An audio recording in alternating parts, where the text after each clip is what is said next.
So start करते हैं जल्दी से कि who decides the standard object heads used in the government budget. Government budget में स्टैंडर्ड ऑब्जेक्ट हेड जो होता है वो डिसाइड कौन करता है, ठीक है। तो हम प्रश्न के उत्तर देंगे, फाइनेंस मिनिस्ट्री करती है। इसकी एक्सप्लेनेशन देखो। Government uses many object heads, ठीक है, सैलरी, वेजेस, ऑफिस एक्सपेंसेस, जैसा कि मैंने आपको कल करवाया था ऑब्जेक्ट हेड्स क्या होते हैं। तो अगर आपने अच्छी तरह रिवाइज कर लिया उसको पढ़ के, तो अगर हम आगे चल रहे हैं उसी श्रृंखला में कि ऑब्जेक्ट हेड जो हमने पढ़ा that is a primary unit of appropriation. Appropriation की प्राइमरी यूनिट होती है, उसमें salary, wages, office expenses, travel expenses, machinery, ये सारे आते हैं, गवर्नमेंट यूज करती है इनको। अब क्वेश्चन करते हैं कि हु डिसाइड दीज नेम्स, इनको कौन करता है, डिसाइड कौन करता है इनके नाम, वो फाइनेंस मिनिस्ट्री करती है, अपनी लिस्ट प्रिपेयर करती है, ठीक है। एग्जाम्पल देते हैं, जैसे मिनिस्ट्री ऑफ हेल्थ होगी, मिनिस्ट्री ऑफ एजुकेशन, एग्रीकल्चर, ये सबका अलग अलग object, 3 must use the same object. तो अपना अलग अलग ऑब्जेक्ट हेड मैं आपको यही बता रही हूं कि वो नहीं बनाते। वो कौन सा ऑब्जेक्ट बनाते हैं, जो प्राइमरी यूनिट का नाम देना है ना, वो नाम आपको फाइनेंस मिनिस्ट्री देती है कि उसी हेड के अंडर आपने वहां पे बजट पेश करना है, ठीक है। जैसे salary, they can not create their own names like employ cost, staff payment, monthly pay, ऐसे नहीं कर सकते। फाइनेंस मिनिस्ट्री डिसाइड करती है इनका ऑफिशियल नेम। क्यों ऐसा होता है, कहता है imagine if ministry uses different name, तो it would become very difficult to compare the budget. Budget को कंपेयर करना बड़ा ही मुश्किल हो जाएगा। एक common list keeps government accounts uniform, जो गवर्नमेंट के अकाउंट्स को एक प्रकार से एक लिस्ट में उसको अकाउंटेबिलिटी उसकी देती है, उस प्रकार से वो प्रिसाइज हो जाता है, एक्यूरेट हो जाता है कि इसी लिस्ट में ये हेड जो हैं उनके नाम हैं। तो इसलिए बेटे आपको क्या याद करना है कि फाइनेंस मिनिस्ट्री जो होती है वो प्राइमरी यूनिट के एप्रोप्रिएशन के जितने भी ऑब्जेक्ट हेड हैं उनकी लिस्ट को प्रिपेयर करती है। तो हम क्या पढ़ेंगे, यूपीएससी के हिसाब से फाइनेंस मिनिस्ट्री स्पेसिफाई करती है स्टैंडर्ड ऑब्जेक्ट हेड्स को, सभी मिनिस्ट्रीज उसी सेम लिस्ट को यूज करते हैं। और अगर प्रश्न आ जाए डीएफपीआर में ये कहाँ है, तो ये ऑफिशियल लिस्ट आपको मिलेगी एनेक्चर 1 में डीएफपीआर के, ठीक है। तो कहते हैं जैसे कंसीडर है करो, देखो द फॉलोइंग स्टेटमेंट्स, ये यूपीएससी लेवल का मैं आपको बता रही हूँ। Standard object heads are specified by the finance ministry, every ministry में prepare its own list of object head, ठीक है। तो अब अपनी मिनिस्ट्री प्रिपेयर करती है ऑब्जेक्ट हेड की, और स्टैंडर्ड ऑब्जेक्ट हेड स्पेसिफाइड होता है फाइनेंस मिनिस्ट्री के द्वारा। तो कौन सा आप निशान लगाओगे, ओनली 1। क्यों, क्योंकि हमने क्या पढ़ा कि अपनी मिनिस्ट्री प्रिपेयर नहीं कर सकती, मिनिस्ट्री अपना प्रिपेयर नहीं करती, वो तो फाइनेंस मिनिस्ट्री के द्वारा दिया गया यूज करती है। तो इसका कोई आंसर नहीं होगा सिवाय एक्सेप्ट 1। अब कहता है, अब देखो यूपीएससी में रिप्लेस फाइनेंस मिनिस्ट्री विद, वो आपको कैबिनेट सेक्रेटेरिएट, सीएजी, पार्लियामेंट भी दे सकती है। तो आपको पता है कि फाइनेंस मिनिस्ट्री ही करेक्ट है। चलिए, तो फाइनेंस मिनिस्ट्री क्या करती है, स्टैंडर्ड ऑब्जेक्ट हेड को यूज करती है सारी मिनिस्ट्रीज के लिए। ये आपका रूल 8 का 3 था। अब 8.4 पे आते हैं। द फाइनेंस मिनिस्ट्री में ऐड, डिलीट और amend the primary unit of appropriation. अभी हमने पहले ये पढ़ा कि उस ऑब्जेक्ट हेड को, उस एप्रोप्रिएशन के जो सबसे छोटे वाले लेवल के नामों की लिस्ट को कौन देता है, फाइनेंस मिनिस्ट्री। अब हम कह रहे हैं फाइनेंस मिनिस्ट्री उसी प्राइमरी यूनिट ऑफ एप्रोप्रिएशन को ऐड भी कर सकती है, डिलीट भी कर सकती है, अमेंड भी कर सकती है और प्रेस्क्राइब कर सकती है an entirely different set of such unit. वो चेंज पूरे तरीके से भी कर सकती है, इतनी पावर फाइनेंस मिनिस्ट्री के पास होती है। तो क्या कर सकता है, वो ऐड कर सकती है, पूछ रहे हैं वो finance ministry has the power to add, delete और अमेंड और ऑल ऑफ द अबव। तो बस आप लगा के आ जाओ all of the above, you will get full marks, ठीक है। उसके बाद आता है एक्सप्लेनेशन, फिर से मैं आपको एक देती हूँ कि government accounting changes with time, new types of expenditure में अपीयर। तो गवर्नमेंट अकाउंटिंग समय के साथ बदलती रहती है, नया एक्सपेंडिचर आता रहता है, आपको पता है ओल्ड कैटेगरी अननेसेसरी हो जाती हैं। ऐसी स्थिति में वो क्या कर सकता है, आपने पढ़ लिया ऐड न्यू ऑब्जेक्ट हेड, आपने पढ़ लिया रिमूव कर सकता है, तो नए को ला सकता है, पुराने को रिमूव कर सकता है, एग्जिस्टिंग को चेंज कर सकता है एज पर द फ्लेक्सिबिलिटी, और इंट्रोड्यूस ए कंप्लीटली न्यू सिस्टम, नया सिस्टम भी दे सकता है।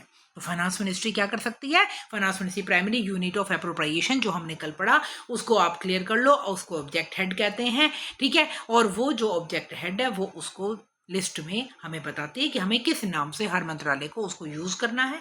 उसको यूज करने के साथ साथ उसके पास ये अधिकार क्षेत्र है फाइनेंस मिनिस्ट्री के पास कि वो नया वाला ऑब्जेक्ट हेड भी ऐड कर सकती है, पुराने को रिमूव कर सकती है और एग्जिस्टिंग वाले को चेंज कर सकती है या इंट्रोड्यूस कर सकती है कंप्लीटली न्यू सिस्टम। अब कहता है earlier there was no need for a category like digital infrastructure, पहले कोई कैटेगरी की नीड नहीं थी. Today digital spending has increased, तो फाइनेंस मिनिस्ट्री में create a new object head for such expenditure, वो नया ऑब्जेक्ट हेड इसके लिए बना सकती है. ये हमने कर दिया. क्यों? क्योंकि नई नीड के अकॉर्डिंगली फाइनेंस मिनिस्ट्री ये सब करती है, ये इसे फ्लेक्सिबिलिटी देता है. मैंने आपको जो बताया था, तो दोबारा से एक बार करते हैं. फाइनेंस मिनिस्ट्री ऐड कर सकती है, डिलीट कर सकती है, अमेंड कर सकती है और इंट्रोड्यूस कर सकती है नया सेट ऑफ ऑब्जेक्ट हेड्स. ठीक है. उसके बाद आप एक प्रश्न आप देखिए जल्दी से. फाइनेंस मिनिस्ट्री में amend the primary unit of appropriation amend कर सकती है.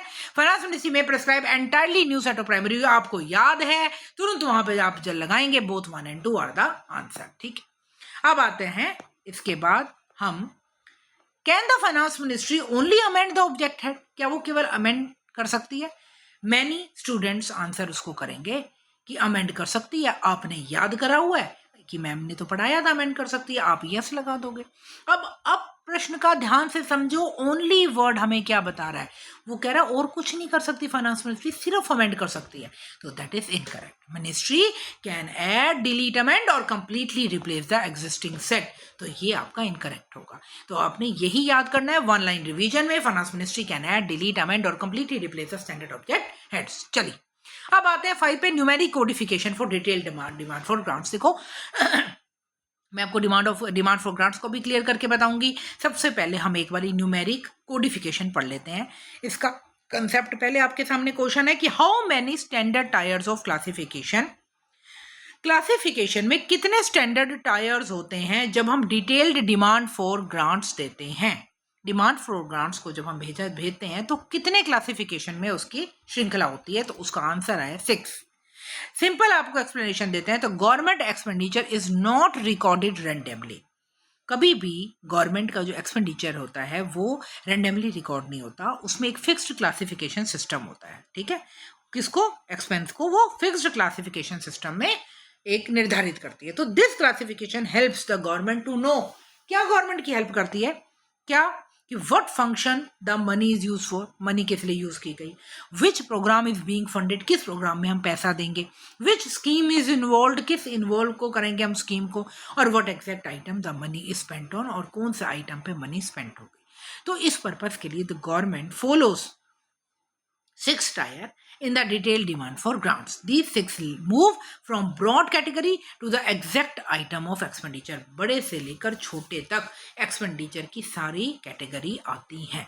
तो अब ये जो कैटेगरी का लेवल है वो आपने पढ़ना है MSMSDO. कैसे याद करोगे? माई smart mind studies detailed objects. अगर आप ये लाइन याद कर लेते हो तो आपको सारे हेड जो अकॉर्डिंग में आते हैं वो आपको याद हो जाएंगे. My for major head, smart for sub major head, mind for minor head, studies for sub head, detailed for detailed heads और ऑब्जेक्ट से ऑब्जेक्ट है. तो my smart mind studies detailed objects. ठीक है. MSMSDO. ठीक है. ये ऑर्डर है कि जो लास्ट आपने जो पढ़ा ऊपर वो था ऑब्जेक्ट हेड और वही प्राइमरी यूनिट ऑफ अप्रोप्रिएशन है. ये भी मैं आपको बताई.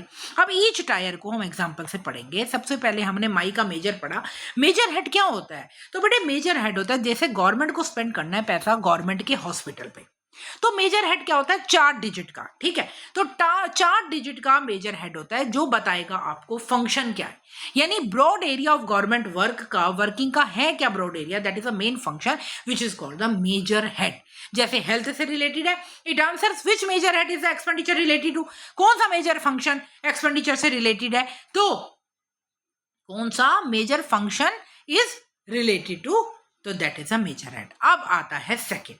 अब सेकंड क्या है? जब आपने मेन फंक्शन पढ़ लिया, अब हम पढ़ेंगे उसका सब फंक्शन. सब फंक्शन क्या है कि उस फंक्शन के अंडर हमें क्या काम करना है. तो it gives more detail about the function. कैसे? जैसे हेल्थ आपने पढ़ लिया मेजर हेड में, अब हेल्थ के नीचे वाला सब फंक्शन क्या है? हेल्थ की सर्विसेज. तो which part of that function, उसकी सर्विसेज आ गई सब हेड में. सब हेड को कितने डिजिट का होता है? 2 डिजिट का. मेजर हेड कितने डिजिट का होता है? 4 डिजिट का. अब आते हैं हम थर्ड पे. माइनर हेड होता है 3 डिजिट का. थर्ड पे है तो 3 ही डिजिट का है. इसमें आता है प्रोग्राम. ठीक है. अब कैसे? It shows the government program. जैसे नेशनल हेल्थ स्कीम आपने अभी पढ़ा, हेल्थ सर्विसेज ऊपर हम पढ़ के आए, सब फंक्शन है. सब फंक्शन का माइनर हेड क्या है? सब फंक्शन का माइनर हेड आपका है गवर्नमेंट का प्रोग्राम. ठीक है. उस हेल्थ सर्विसेज में नेशनल हेल्थ प्रोग्राम आता है, वो इम्प्लीमेंट करने के लिए हम बता रहे हैं, तो माइनर हेड का प्रयोग करेंगे। तीसरा नंबर क्या है, उस फंक्शन के सब फंक्शन में कौन सा प्रोग्राम हमने डाला, नेशनल हेल्थ प्रोग्राम। चलिए, अब नेशनल हेल्थ प्रोग्राम में बेटे स्कीम आती है, तो सब हेड आ जाओ फोर्थ पे, 2 डिजिट का होता है उसकी स्कीम, यानी identify the specific scheme. Ayushman Bharat scheme जो है नेशनल हेल्थ प्रोग्राम के अंदर आती है, तो ये स्कीम किसकी हो गई, ये किसकी हो गई, ये उस प्रोग्राम की स्कीम हो गई, उसका सब हेड हो गया। ठीक है, तो ये विच scheme is involve that comes under sub head.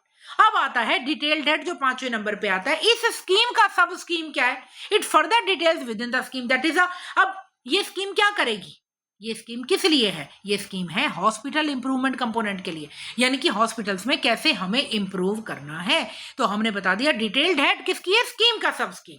ठीक है, it answers that which part of the scheme which is included, तो हमने बोल दिया हॉस्पिटल इंप्रूवमेंट कंपोनेंट में वो स्कीम काम करेगी। उससे छोटा हो गया, सबसे छोटा जो लास्ट मैंने आपको बताया है, जो प्राइमरी यूनिट ऑफ एप्रोप्रिएशन है। अब हम बताएंगे इस सारे कार्य विधान में हमें कितना पैसा चाहिए। अब वो सबसे छोटे लेवल पे सबसे नीचे से शुरू होता है, जो it shows the actual item on which money is spend.